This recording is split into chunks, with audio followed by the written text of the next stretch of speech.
Welcome back, everybody, to another episode of the Nonprofit Show.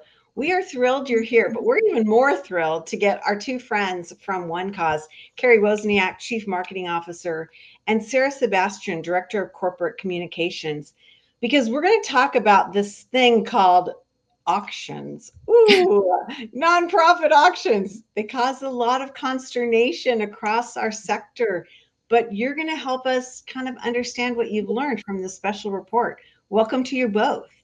Thank you. Appreciate you having us on. We're really excited. Karrie, you've been on before. It's been a while, but Yeah. we are just delighted to see you back because this is such a big, big topic. It's another big topic for us here on the Nonprofit Show. Our amazing presenting sponsors. They include Bloomerang, American Nonprofit Academy, Staffing Boutique, JMT Consulting, Interim Executives Academy, Your Part-Time Controller, and Fundraisers Friday, our new Friday episodes dedicated just to professional fundraisers. I'm Julia C. Patrick, CEO of the American Nonprofit Academy, flying solo today so that we could talk with Karrie Wozniak, again, the Chief Marketing Officer, and Sarah Sebastian, Director of Corporate Communication. Before we get too far into this research that you all have produced, Karrie, talk to us about what OneCause is and what OneCause does. Sure. Well, OneCause is a nonprofit technology company. We work with nonprofits all over US and Canada and really focus on working with them for all things events and online fundraising. So when it comes to auctions, run, walk, ride, peer-to-peer, online fundraising, all of the things like managing your events. So we work with about, again, 14,000 nonprofits. We've helped raise about $8 billion for good. And we're still going strong. We work with there's about 2.5 million donors that interact with our software on an annual basis. And so that's a little bit of who we are and what we do. And our mission is really to provide the best value in technology to nonprofits so that they can raise more and reach more donors, essentially. Right. It's such an interesting thing.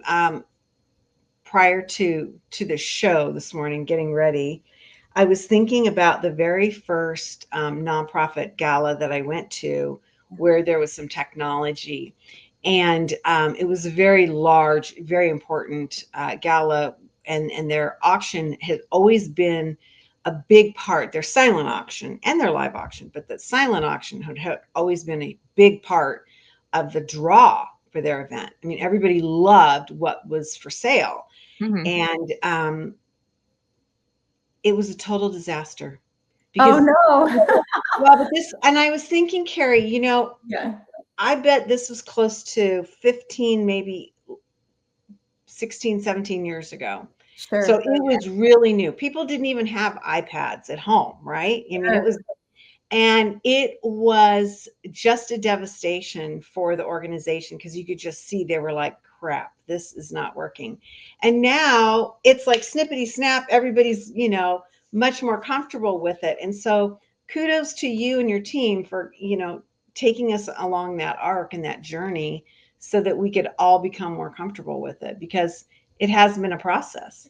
Mm-hmm. Yeah, and I would say, it was such a process back in 2008 and 2009 because smartphones were not a thing yet. No, they weren't. And really the smartphone proliferation of everyone having those smartphones to use their own devices for bidding, that really happened in like 2012, 2013 timeframe.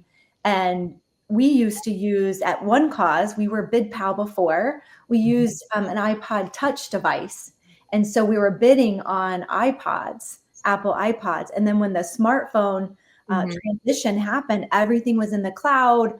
Everything became a lot easier because the infrastructure and the networks and all the venues got 1,000 times better. Yeah, I think that was one of my favorite stories when I started at OneCause, was hearing we used to drive trucks to these events that had like servers in them and all of the equipment. I can't even imagine having to do that now. So it's come such a long way, and it was a really cool story to hear about kind of the origins of mobile bidding and auctions, for sure. Well, think about how you all have been a part of the re-education of this big part, a big chunk of benefit, fundraising. So really a cool thing to understand the trajectory of your journey and your business. And so let's get into the research, because shoot, if there's anybody out there that knows this journey, it's you all. Talk to us about this newest report and how the research was even conducted. Sarah, I'll ask you first. Sure. So I think we probably have to talk about one of our other research studies first to really kind of explain the state of nonprofit auctions. So going back to 2018, we released a study on social donors. So that's anybody who has participated in, like Karrie was saying earlier, fundraising event, maybe peer-to-peer fundraising, run, walk, ride. They've donated to a giving day or maybe participated in memorial giving, something like that. So that social giving that's really community-based. So to write that study every year, which is called the Giving Experience, we conduct a survey in cooperation with our partner Edge. They're a trusted research firm that we use, and we collect feedback from over 1,000 of those social donors. So in this last survey that we did this past year, we were like, we feel like it's time. We have all of this expertise in auctions. We need to put out a report on this. So we developed an entirely new set of questions to go with our survey that focused solely on nonprofit, silent, and live auctions, both in person and virtual. And we created 2 sets of those questions. So we had the auction attendees answer one set, and then we had nonprofit professionals that host auctions answer a set as well. So we could kind of compare, see if there are any gaps or major differences. So long story short, that is how State of Nonprofit Auction report came around. We didn't really see a report like this in the space, so it felt like something that needed to be done. I love this because if you tag on to how we started, just the quick change of the consumer and the nonprofit's mindset on how to even do this, it's really changed in a pretty quick period of time with a lot going on. The Great Recession of 2008 to the global pandemic. Wow. I mean, talk about change within change. It's fascinating to think that you've looked at this. And then you have to also look at, Julia, the fact that the buying behavior of individuals has changed. Like today's shopping experiences are different since COVID. And so when we think about OneCause and our product, and we look at this research, it's the behaviors of donors, the expectations are just so different. And so that's why we have to tap in and understand, okay, what are they saying? What are they looking for? Yeah, it's evolved quite a bit. I love it. Well, let's get into this because it's just so fascinating to me. So first and foremost, the news, the headline, I guess, is auctions are still working and they're a strong strategy. I think that there are a lot of people in the sector. We have 1.8 million registered nonprofits in this country that are like galas, benefit auctioning, done. I mean, but you're saying no, that's just not the case. Talk to us about this and what you found. Sure. And like you said, I think we do have to start by saying yes. If an auction is going to be successful, right, it has to have work put into it. It's going to take some work, but that's really true of fundraising in general. So when those auctions are done really well, when there's sufficient planning, there's sufficient outreach, engagement, and follow-up after that event, they can be super lucrative. So in the study, the nonprofit respondents said that, or 77% of them said that they saw consistent or increased revenue from their auctions in the past year. And 90% of them expected that trend to continue. So those numbers were really high, right? And those weren't all necessarily paired with a gala. Like we've talked to organizations that pair these with golf events. And there's a couple more examples that I know I want to share at some point, but they don't have to be with a gala. That's not the only option for you to pair with an auction. Some people just have online auctions too. Right. So there's all kinds of things that you can do. And one thing to really hit up on is auction donors. They're super generous. And you're going to love this stat, Julia. $529 is the average donation from an auction donor, which was a lot higher than the social donors that we surveyed at 191. Right. So that auction donor is more generous And even like during, you know, all the times that the times that we've had in recent years, even if there's economic uncertainty, Right. which is probably like the last 5 years, Yeah. often donors, they're just giving more. And so half of those donors we surveyed said they gave more than usual last year. So it's a big deal. It's such a connection and community event that they're giving more when they go to an auction. Do you think that it's because there is, and I know that this is such a dirty word, but there's a transactional nature, because it's easier to say, wow, I bought that cruise, or I bought that gift card, or whatever, that you intellectually can go higher, and emotionally you can go higher because there's something there in that bid process. I mean, in the room, when you go to these events, when I'm there and you hear the impact that you're making or that nonprofit is making by donating or getting that experience or that gift card or what have you, just feel like you're connected and you're part of it and you're doing good. Who Yeah. who wants to walk away empty-handed? I just wanted to give back because I care about that cause, or maybe I was just getting introduced to the cause and I came with a sponsorship. Well, I'm going to give when I'm there, but the story has to be really good. You got to be a good storyteller to pull from the heartstrings to get the donations from the auction and from the fund a need, essentially. Right. And I think it's not necessarily that it's transactional, but as Karrie said, like if you have a really great auctioneer and they know your mission, they're familiar with it, you've briefed them on it, or they have a connection to it, they're going to be able to pull those heartstrings in that room to get people to make bigger bids.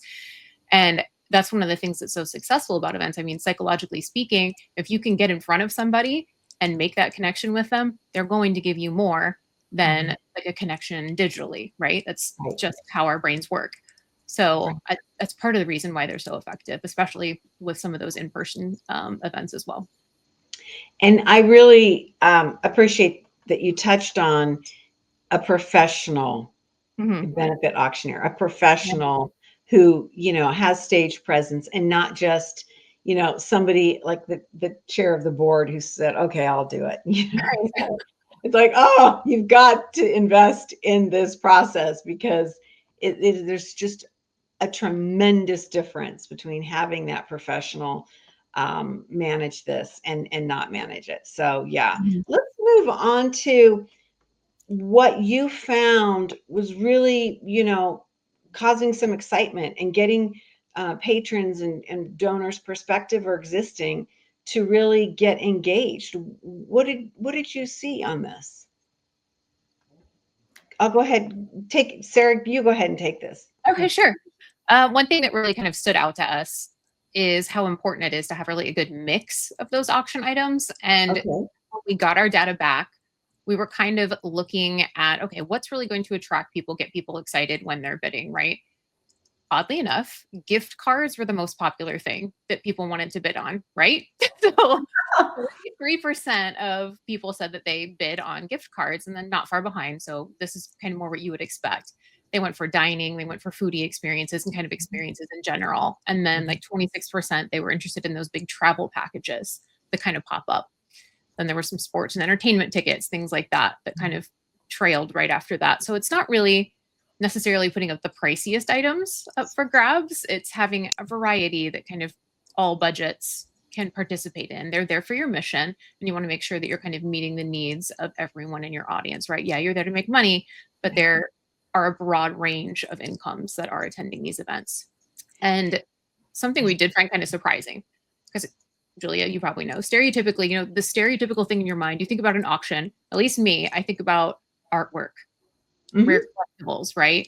Less than 20% of people said that they bid on those. And when we had a webinar for this, people were typing and they're like, yeah, people don't buy that stuff. They don't buy it. So it works if you have like a niche audience that is going to buy that. Like, this audience wants that rare bottle of bourbon for sure, but it's not something that's going to work all the time. So that's kind of our overall item findings, at least. I think it's interesting. Karrie, I'm fascinated by the gift card concept. And I'm wondering, is it because, as Sarah mentioned, that it's more achievable, that it's not the $1,000 on up travel package? I think so. I mean, when we look at people like to go, they like to shop, they like to go to those experiences, and so they're taking something tangible away that they can use in their family or on a date night or something to that nature. So I think that it's this thing of, oh wow, I gave back and I get a little something too. And I don't, some people don't like to collect things. Like at a certain point in your life, you're not into that anymore. You're like, I just want experiences. I don't need any more stuff in my house. And so sometimes that you're taking something with you and you're really able to use it. Yeah. I think that's if you can get restaurants and local businesses to support you, and now it's about what packages pull things together. People will, oh yeah, I go there. I'm going to go ahead and donate to this organization. I'm going to get maybe they paid $400 or $150 for that gift card that's $50, but they feel like they got a little something back. But it's also attainable. You mentioned, think about everyday donors. Everyday donors are so important to nonprofits today. Yes, major gifts. Yes, sponsorships. But everyday donors, like the three of us on a call here, like we still have money to give and we'll give it. So, walking away, spending $200-$300, it all adds up. And I think that's what's important, is having those tangible, those things that people feel like they can afford too. Yeah. And we actually had an open-ended question that said, how could a nonprofit improve auctions? And two of the answers that we got back specifically highlighted have a wide range for everyone, and then include more affordable items so people of different income levels can participate. So that came straight from nonprofit auction attendees. So they're telling us exactly what they want. Yeah, I love that. I think that's just generally a healthy way to be thinking about your donor base too. So I think a lot of times, it's easy to fall into the trap. I just need 5 rich donors. And then, I mean, I hear this, I'm sure you do too. It's horrible. Yeah, you got to remember that like 10 people are probably hitting up that same rich donor too. So, well, at least, yeah. So I think this is great. And I think it also makes it more interesting, right? As you're perusing the foyer, or sometimes it's, silent auctions are set up in a completely different area, a different room. I mean, there's a lot to keep people in or out depending on what your mix is. So very, very interesting. One comment I'm going to make about auction items that we've seen is some of our customers since COVID, some of them aren't even displaying the items. They're keeping those online, and they're not stretching them to the event. And they're just focused on messaging and communication and drawing people in to see the items in the technology. So it's just something that we're starting to see a trend on, where you don't have to bring everything. And sometimes you just have it packaged up in the back, ready to go for checkout. So it's an interesting trend that I've seen at a couple of recent events. So Karrie, along those lines, let me ask you this.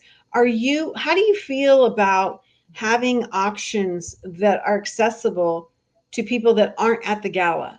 I mean, I think a lot of folks feel like if you open it up, then you don't give people a reason to come to your event. I personally don't believe that, but what are you seeing along those lines?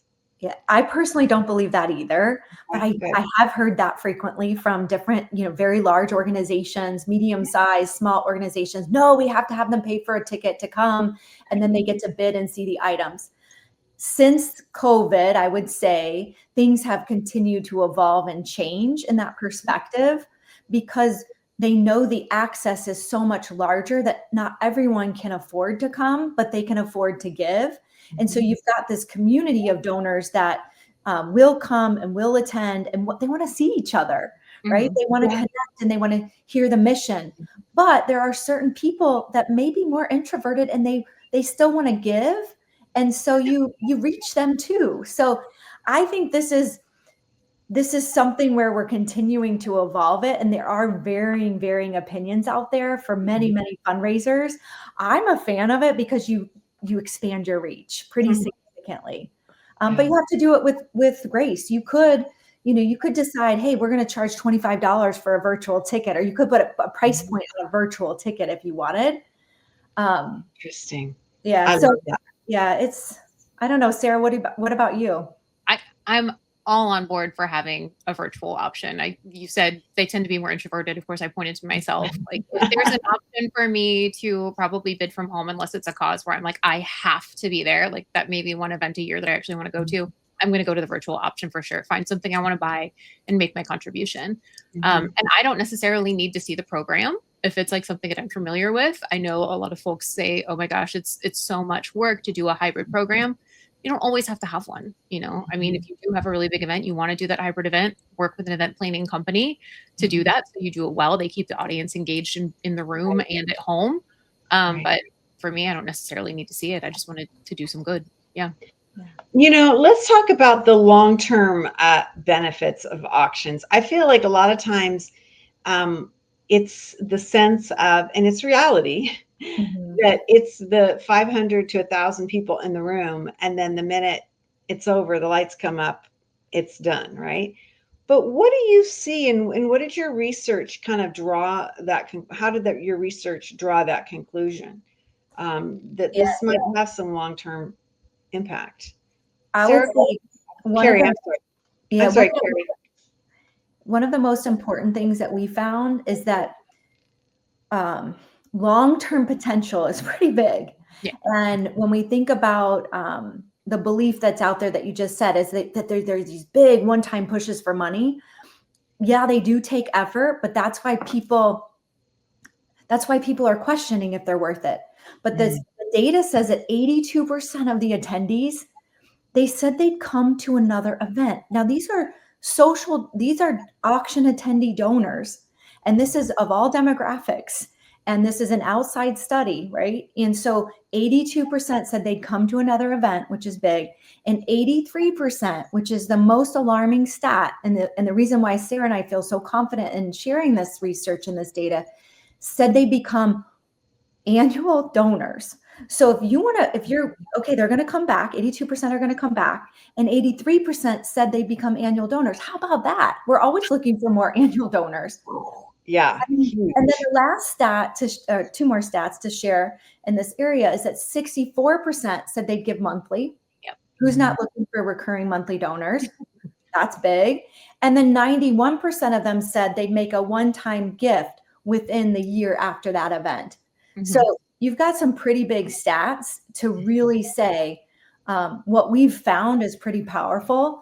And while they do take effort, the community connection is just so much more impactful, ongoing. Yeah. I love that. And I think that's riveting, because I don't think that a lot of times the fundraiser, I think they're just like so trashed from these events. Yeah. They're trying to do everything, and then they don't leverage what has occurred during that time frame, that truncated time frame where they can then go back and remarket or connect with. Yep. It seems to me like there's a lot of loss from compliment. There's a huge opportunity there to just build relationships after that event. And I think that's a metric that people should be tracking if they're not, is looking at these event donors in the months and even years, after they come to an auction or a fundraising event. Did they sign up to become a recurring donor? Did they give again? Is that somebody that's going to be the potential for a major donor down the road? So kind of expanding your mindset, not thinking about night up, but okay, here's this person, they signed up to give, $75, $100 a month down the road. So, yeah, that's something you have to think about. Yeah. It's absolutely fascinating. We don't have a lot of time left, but let's talk about this unknown next demographic of donors, and that is the younger market. How is all of this process resonating with these younger donors? And is there something that we should be thinking about as we look forward, in our planning? Yeah, I think interesting. There wasn't a huge spread in the percent of auction donors from the different generations who said they attended. 18% were Gen Z. 23% were millennials. I think there were about 19% Gen X, and then 15% boomers. So that's not like a wide percentage. No. Right. But what we did see was a difference in how Gen Z and millennials are driving that digital engagement at auctions. So you're seeing that certain tech features, certain auction features when we asked questions, they favored so much more than other generations. So for example, outbid notifications were a big deal via text. 65% of them wanted outbid notifications. Interesting. 43% of those, 43% of those were Gen X and 24% boomers. So Gen Z and millennials are expecting certain features in the technology that's driving that engagement. Or another one would be some of them just want to buy the item. They don't want, some of them don't want that competition. 61% said they wanted just to buy it now. And then compared to 39% Gen X, they're looking for a deal. They want to bid, they want to compete, and 20% were boomers. So 61%, again, Gen Z and millennials, they just want to buy it. They're like, I'm done. Give it to me. It's like instant gratification, right? You got it. I would not have thought of that. That to me is fascinating because that really kind of gives you a lens of that behavior that is going to exist in other parts of your fundraising. Yeah, there was one more. So we have something, automatic item suggestions. So if you think about Amazon, you know how you get those little things at the bottom of your screen. Hey, you might also like this. Right. So we asked about that because we were curious, and like 60% of Gen Z and millennials said, oh yeah, we absolutely think this is an important part of an auction. We want those suggested items. And I know at least when I'm shopping for clothes, like I've come to expect it. And I'm like, okay, what else am I gonna like? I'm gonna scroll down to the bottom of the screen to see what's there. So it's part of their experience now, and they ask for it. They think it's important as part of the auction process. So that was really, really interesting to us. Okay, so this is like a totally maybe like off the cuff question, but we're talking about all these like different things going on. You've taught us so many new things today, just in this short period of time we've had with you. What would you recommend be the number of items that we should be bringing into the silent auction and even the live auction? I mean, because there's like a wide variety that we could be looking at. Does your research give you any ideas about that? We didn't ask about the number of items that people had this year, but I think we're definitely interested in the future. And I know Karrie has opinions on this, so I'll probably turn it over to her because I know there's such a wide range. It depends on the size, right? Yeah.